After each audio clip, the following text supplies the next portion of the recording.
మన తండ్రి, కుమార, పరిశుద్ధాత్మ దేవునికి వందనాలు, స్తోత్రాలు చెల్లించుకుంటూ, ప్రియమైన దేవుని బిడ్డలారా, మీరు క్షేమముగా ఉన్నారని మేము తలస్తూ దేవునికి వందనాలు చెల్లించుకుంటున్నాము.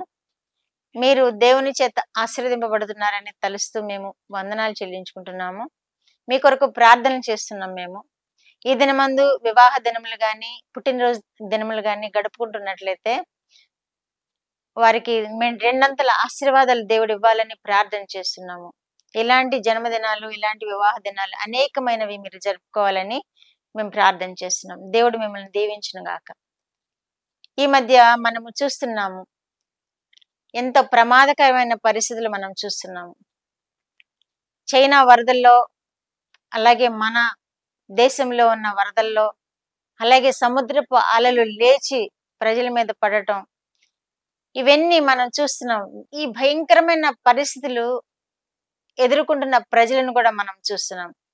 అలాగే ఈ మధ్య కాలంలో కాలిఫోర్నియాలో కానీ, ఈ బస్సు యాక్సిడెంట్ లో కానీ, ఇంకా అనేకమైనటువంటి ప్రమాదకరమైన పరిస్థితులు, అగ్ని చేత కాలిపోయే పరిస్థితులు మనం చూస్తున్నాం. మీరు చూస్తున్నారు వీటిని చూచినప్పుడు మనము ఎలా భావించుకోగలుగుతున్నాము? వీటి వలన వారు ఎంత ఇబ్బందులు, ప్రమాదాలను, మరణాపాయాలను ఎదుర్కొన్నారో మనం చూస్తున్నాం. ఈ మధ్య జార్ఖండ్ లో వరదలు కూడా భయంకరమైన వరదలు చూస్తున్నాం మనం. ఆ వరదల్లో ఎంతమంది ప్రాణాలు కొట్టుకుపోయాయో చూస్తున్నాం మనం. ఇవన్నీ రాకడకు సూచనలుగా మనం చూస్తున్నాము. కానీ మనము దేవుణ్ణి హత్తుకొని జీవించినప్పుడు, మనము దేవుని కృపచేత జీవించగలుగుతాము. ఆ ప్రమాదాల్లో కూడా మనం తప్పింపబడగలుగుతాం. అదే వాక్యం తెలియజేస్తుంది మనకి. ఏమని అంటే 91వ కీర్తన 4వ వచనంలో ఈ విధముగా తెలియజేయబడుతుంది. ఆయన తన రెక్కలతో నిన్ను కప్పును, ఆయన రెక్కల క్రింద నీకు ఆశ్రయం కలుగును. దేవుడి వాక్యం ద్వారా మనల్ని దీవించును గాక. ఎంత ఎంత క్షేమకరమైన వాక్యం దేవుడు మనకిస్తున్నాడు ఈవేళ వాగ్దానం. ఎన్ని ప్రమాదాలు జరుగుతున్నాయి, ఎన్ని ఇబ్బందులు జరుగుతున్నాయి, ఎంత కీడు అనుభవిస్తున్నారు కొంతమంది ప్రజలు. కానీ దేవుడు మనకి ఈ దినమందు ఏమని వాగ్దానం చేస్తున్నాడంటే, తన రెక్కలతో నిన్ను కప్పును, తన రెక్కల క్రింద నీకు ఆశ్రయం కలుగును.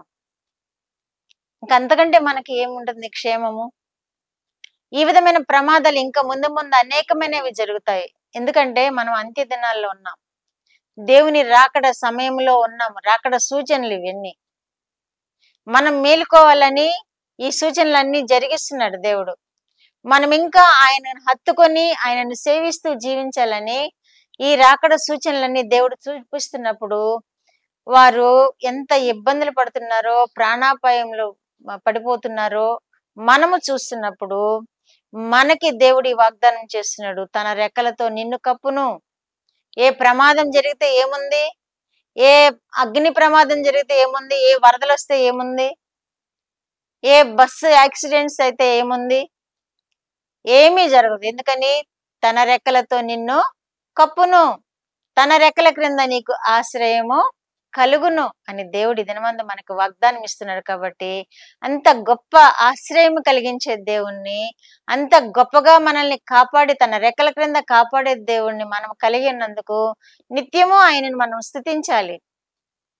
లోకము ఎటో కొట్టుకుని పోతుంది, మనం చూస్తున్నాం. భయంకరమైన పరిస్థితులు లోకంలో జరుగుతున్నాయి. దేవునికి ఆయాస్కరమైన పరిస్థితులు జరుగుతున్నాయి, ప్రమాదాలు జరుగుతున్నాయి. ఈ మధ్య కాలంలో ఒక ముసలి వ్యక్తి ఒక 13 ఏళ్ల అమ్మాయిని ఇబ్బంది పాలవటం మనం చూస్తున్నాం. ఎంత విపరీతమైన బుద్ధులు ఇవి! ఈ లోక పోకడ. ఎందుకంటే ఆ కాలాంతంలో ఉన్నాం మనం. ఈ కాలాంతంలో విపరీతమైన బుద్ధులు పుడతాయి మనుషులకి. విపరీతమైన పనులు చేస్తున్నారు మనుషులు.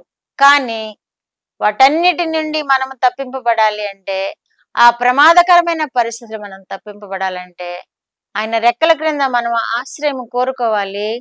ఆయన రెక్కల క్రింద మనము క్షేమంగా ఉండాలని ప్రార్థన చేసినప్పుడు ఆయన ఈ వాగ్దానం మన ఎడల నెరవేరుస్తాడు. తన రెక్కలతో నిన్ను కప్పుతాడు, తన రెక్కల క్రింద నీకు ఆశ్రయము కలుగు చేస్తాడు. అట్టి కృప వినిచిన బిడ్డలందరూ పొందుకుందరు గాక. ప్రార్థన. మా దేవా, మా ప్రియ పరలోక ప్రభువా, మీ పరిశుద్ధ పాదములకు వందనాలు, స్తోత్రాలు. మా రక్షకుడైన యేసుక్రీస్తు దేవా స్తోత్రములు, పరిశుద్ధాత్మ దేవా స్తోత్రములు. ఇచ్చిన వాక్యం కొరకు స్తోత్రములు ప్రభువా. భయంకరమైన దినాల్లో మా ప్రభువా మేమున్నాము నాయనా. భయంకరమైన పరిస్థితులు జరుగుతున్నాయి ప్రభువా. ప్రాణాపాయ పరిస్థితులు జరుగుతున్నాయి ప్రభువా. అయినప్పటికీ మిమ్మల్ని ఆశ్రయించిన వారికి మీరిచ్చిన వాగ్దానం కొరకు మీకు స్తోత్రములు ప్రభువా. మీరిచ్చిన బిడ్డలందరినీ కూడా ప్రభువా మీ రెక్కలతో కప్పండి నైనా. మీ రెక్కల చోటున వారికి ఆశ్రయం కలుగు చేయండి నైనా. మీ క్షేమం వారికి దయచేయండి. మీ దీర్ఘాయువును వారికి దయచేయండి. మీరిచ్చే ఆయుష్తో సంతోషంతో జీవించే కృప మీరిచ్చిన బిడ్డలందరికీ అనుగ్రహించండి. వారు కోరుకుంటున్నది వారి బిడ్డల మీరు నెరవేర్చండి. మీరే మహిమ పొందమని యేసుక్రీస్తు వారి పేరిట ఈ మనవులు మీ పాదముల యొద్ద వేడుకుంటున్నాను పరమ తండ్రి. ఆమేన్.